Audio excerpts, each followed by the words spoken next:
Hey guys, what's going on? This is Blackbird Cryptocurrency coming at you with an update on Litecoin and the latest newsletter that has been released.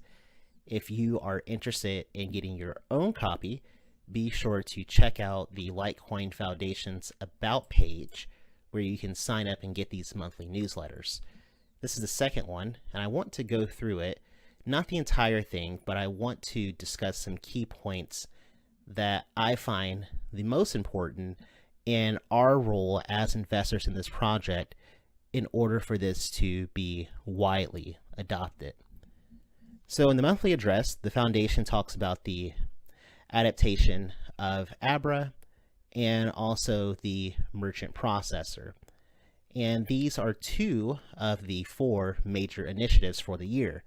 And the two that are left are a popular online wallet and a goods trading platform.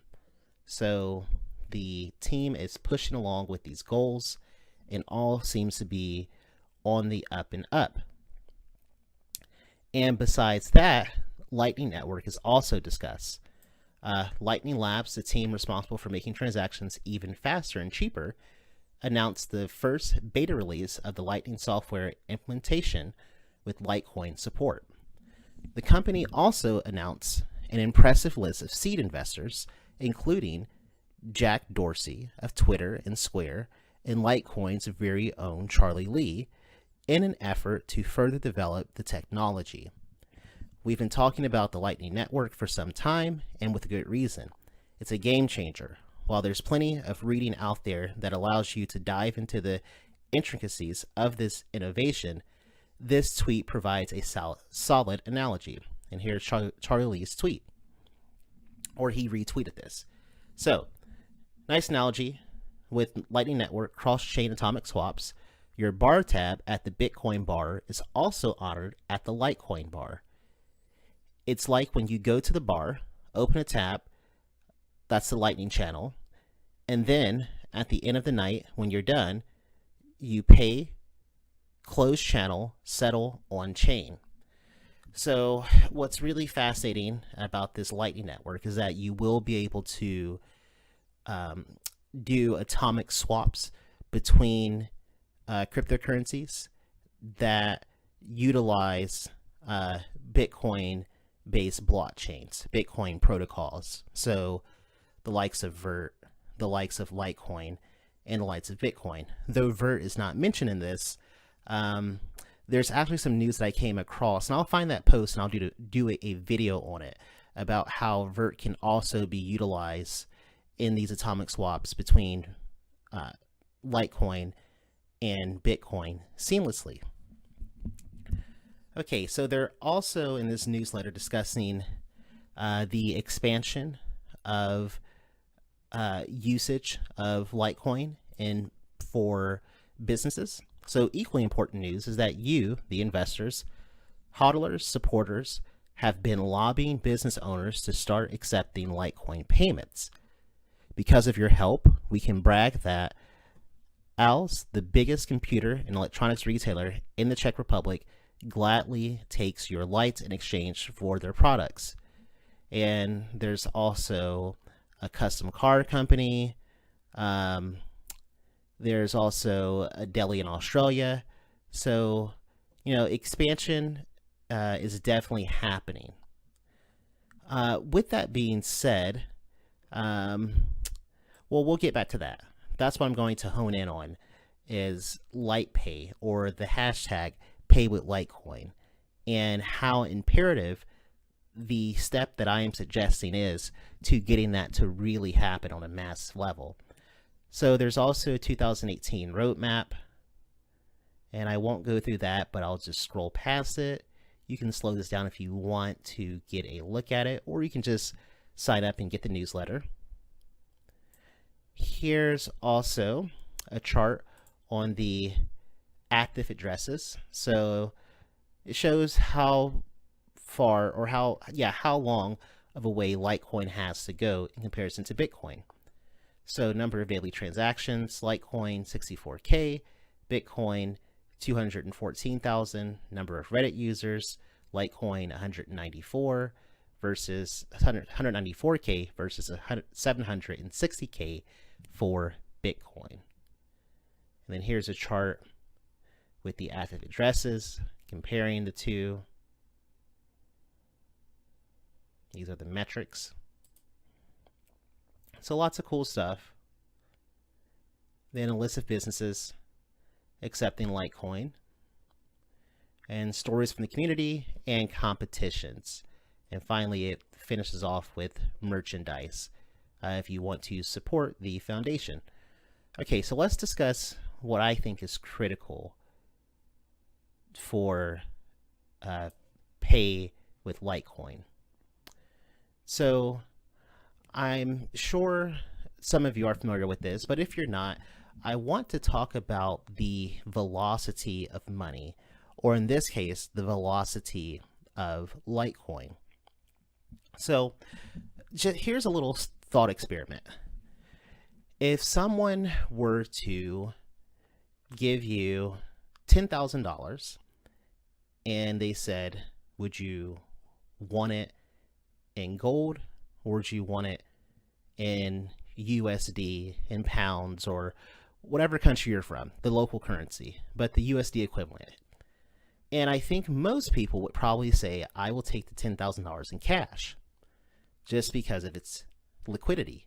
Even though gold is very liquid, still cash is ultra liquid. And now, what if that same person said, okay, this $10,000 that I am offering you, if I give it to you, you cannot spend it for at least 10 years. Well, I think most of us would probably then take the gold, because we know that the value of fiat loses its value approximately 2-3% every year. So within 10 years, that $10,000 would be worth approximately $7,000, if not less. So because we know that gold holds its value and it appreciates. So what does this have to do with cryptocurrency, and particularly Litecoin? Well, cryptocurrencies like Bitcoin and Litecoin are similar to gold in that they are scarce and they are a hedge against inflation. So the more people who want gold, the higher the price goes. And as a result, people tend to hoard gold. No one in their right mind would probably, use gold for everyday transactions like coffee or going to the grocery store, even if we had, say, micro units. If we were swapping grams of gold or portions of a gram of gold for different everyday activities, because we know in the future that gold is going to be worth a whole lot more. So instead, we would much rather spend fiat. Well, this is the conundrum for Litecoin and Bitcoin as well, but I think there is a way of getting past this. So while I am not a fan of Keynesian economics, I think he has a point with out of control deflation, and how an asset like gold, an asset that actually appreciates in value, can lead to a deflationary spiral because people hoard it. And what that causes is a decrease in the velocity of that currency. And let's see what the velocity is. The term velocity of money refers to how fast money passes from one holder to the next. It can refer to the income velocity of money, which is the frequency at which the average same unit of currency is used to purchase newly domesticated produced goods and services within a given time period. So often the velocity of a currency is used to determine the health of that economy that the currency is being used in. How often are people trading this money for goods and services? And if we know one thing, and I want to show you this, volume is perhaps the most important metric when determining whether or not something will go up in value. If we look at the historical chart of Litecoin, if you'll notice on days with high volume, so here we had $755 million in volume, and we had a closing price of $185. Here we had $612 million in volume. We had a closing price of $176. And then let's go a little up where we have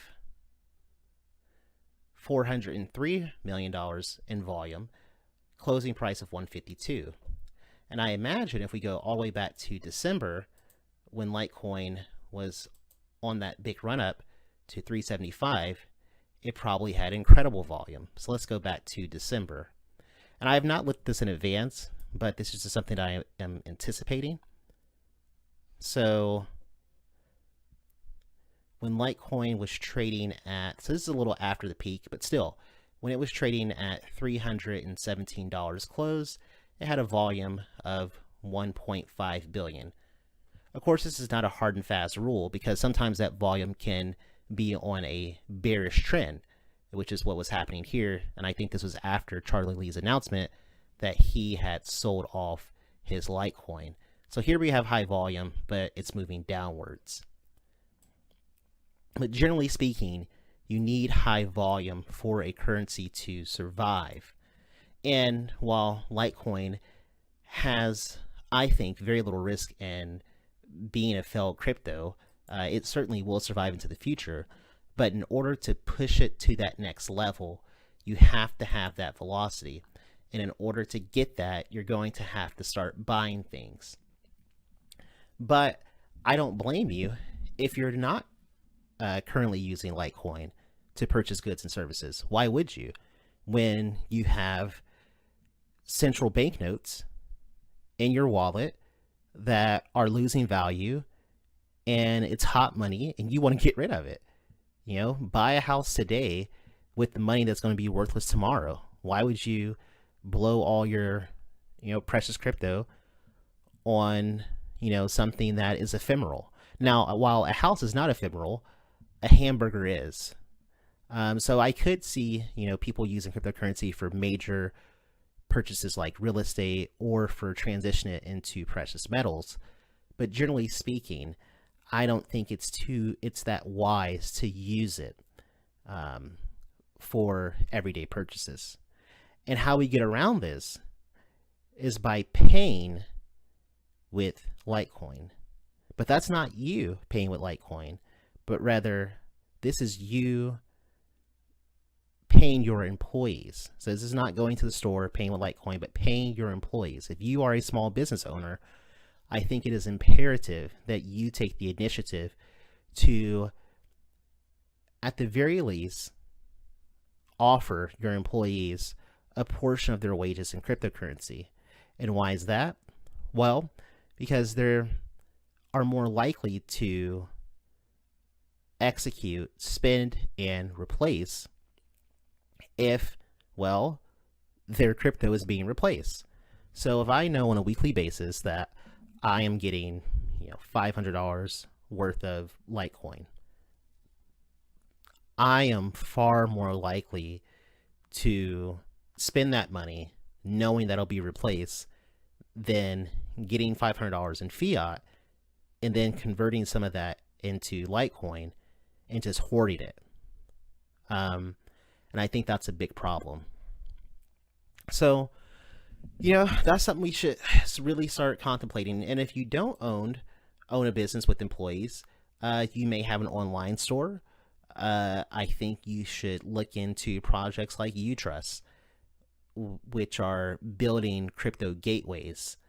Of course, Coinbase currently has an e-commerce gateway. Though, I have mixed feelings with Coinbase, but they are necessary at this point for the community. They are the primary fiat gateway, at least for the US and many European countries. With that being said, look into projects like Utrust, look into crypto fiat gateways that convert fiat to crypto, or vice versa. Just make it as easy as possible for people to get your goods and services with crypto. And then as you receive the crypto for your goods and services, then you will be more likely to spend that because you can count on it being replaced. Let's say, for example, you had a target number of Litecoin when you first started in cryptocurrency. You said, I want to get up to 100 Litecoin. And now you have your 100 Litecoin. You're not going to spend those. I don't blame you for that. But if you have customers who are constantly infusing your holdings with added Litecoin, added Bitcoin, well, then it wouldn't hurt. You have your primary stash of 100 Litecoin, and some weeks you may earn 50, another week you may earn 25, but it'll keep coming back because you have that constant flow, that cash flow, if you will, coming in of that crypto. So that's just something I want to talk to you guys about and make you think about dollar velocity and how do we get these cryptos moving? How do we get that volume up? How do we make hashtag pay with Litecoin something that is massively adopted? And it starts with us. So if you're an employer, offer your employees some crypto, maybe give them an incentive, perhaps a 5% bonus if you take crypto. And if you are not an employer, ask your employer if they could perhaps offer crypto, especially if they are a small business where you can talk face to face with the owners.